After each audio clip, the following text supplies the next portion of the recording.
Today I'm going to talk about how student loans get handled in a Chapter 13 plan.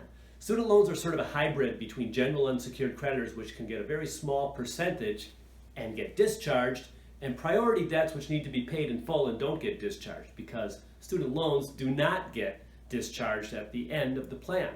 When you file a Chapter 13 or even a 7, the student loan gets placed in an administrative forbearance where interest continues to accrue, but due to the automatic stay, they can't and won't talk to you. So if you file a 5-year Chapter 13 plan and you have $100,000 in student loan debts and you're only paying a small percentage to unsecured creditors, that can actually grow to $150,000 with interest by the time you're all done. So this issue's been vexing attorneys for a very long time around the country. And in Minnesota, we've had some peculiar interpretations of law on that, where we had one of the most lenient laws until 2015, and now we have one of the more restrictive laws. So today we're going to talk a bit about the historical background of student loans in Chapter 13, and we're going to bring you right up to the future and talk even a little bit about how they're handled under the CARES Act.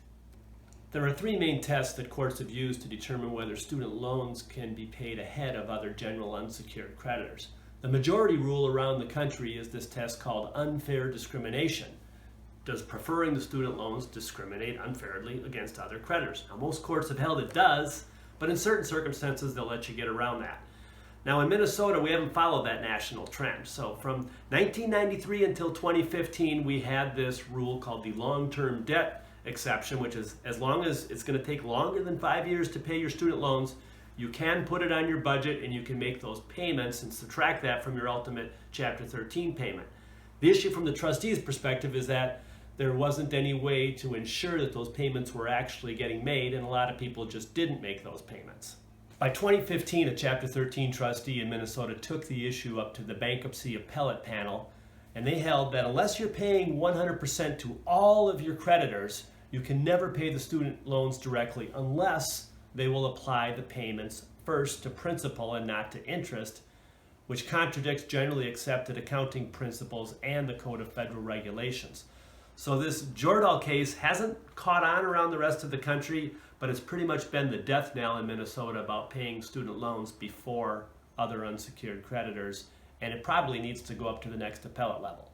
One issue that's been gathering steam around the country in the last 5 years or so is to put a provision in the plan that says that the automatic stay doesn't apply insofar as the student loan servicers being able to talk to you, and that permits you to get into an income-driven plan.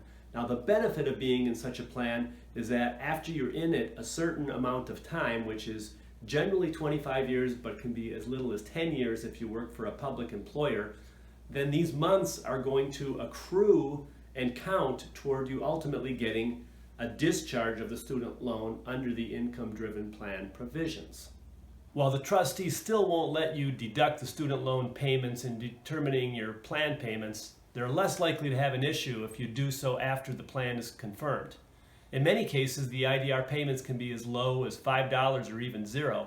And with the CARES Act that was just passed, the federal student loan payments are now $0 as long as you're an IDR.